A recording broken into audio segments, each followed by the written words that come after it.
Today we brought you part one of our story on Trinidadian Royal Air Force man Peter Bacchus, who joined the British military in the 1960s, served in the Aden conflict and ended his career as one of the elite members of the Queen's Colour Squadron. Tonight, Mr. Bacchus relates his tale of serving in the original conflict in Yemen, an area that remains a hot zone even today as rebels and government forces battle each other. Here's our senior reporter, Roger Dwarka.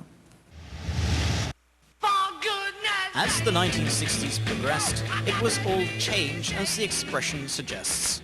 RAF aircraftman Peter Bacchus was at the heart of the 60s revolution and about to ship out to the British Protectorate of South Arabia in what's now referred to as the Gulf of Aden. We were going on the base, that is RAF Comaxa. Britain was the protectorate of the Yemen border at the time. We were in charge of protecting all the bombers on the base and the perimeter, because at that time things were really getting kind of hot. The Aden emergency was an insurgency against the British Crown forces in the British-controlled territories of South Arabia, which now form part of the Yemen. Like the current revolutions that have changed parts of the African continent, this particular uprising began on December 10, 1963, when a grenade was thrown at a gathering of British officials at Aden Airport. A state of emergency was declared, and that hastened the end of British rule in 1967.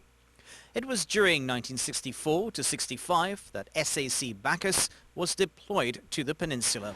We had a little tough time protecting the base because once or twice we got some mortar bombs on the base and they attacked the base and things like that, and we had to repel them.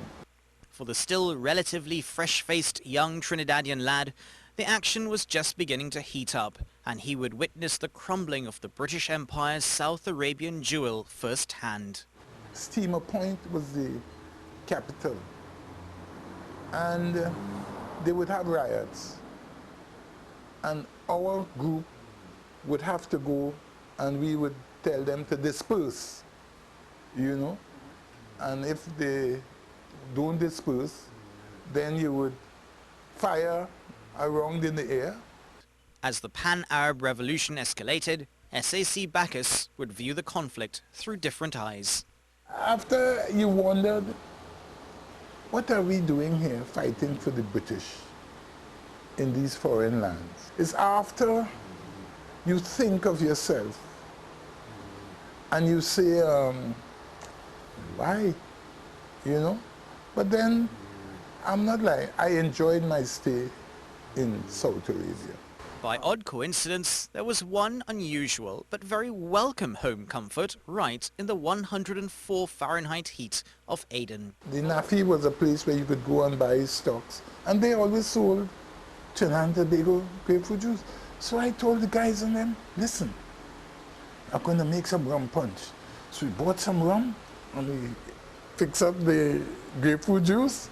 Following his return to Britain at the height of the 60s revolution, Mr. Bacchus was transferred to the Queen's Colour Squadron, the same unit that carried the body of Princess Diana in 1997. Now this unit is an elite unit that represents the Air Force in all ceremonial duties.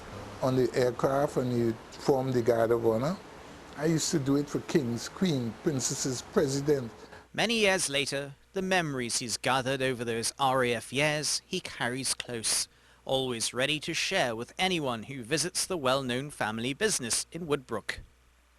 He's returned to see his old squadron, where tales of heroism, bravery and service have been recounted between generations of the elite QCS.